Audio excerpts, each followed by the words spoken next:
Bentornato intanto e complimenti per il mondiale. È stata un'estate molto lunga questa, a partire dallo scudetto Under 18 con Volley Treviso, poi l'argento al torneo WEFZA, l'oro all'Eiof e infine il mondiale, l'oro al mondiale, senza dimenticare la maturità. Qual è stato il momento più duro, se c'è stato, e la vittoria più bella di quest'estate?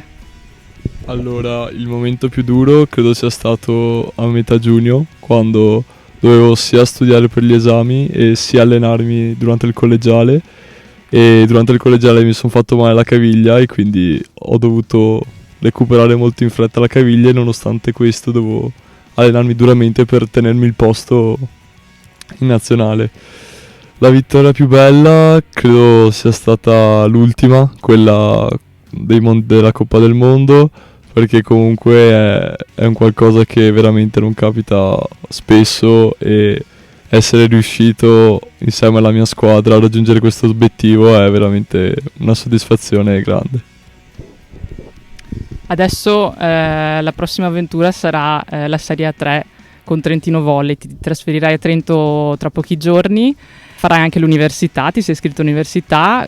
Quali sono le tue aspettative per questa nuova stagione?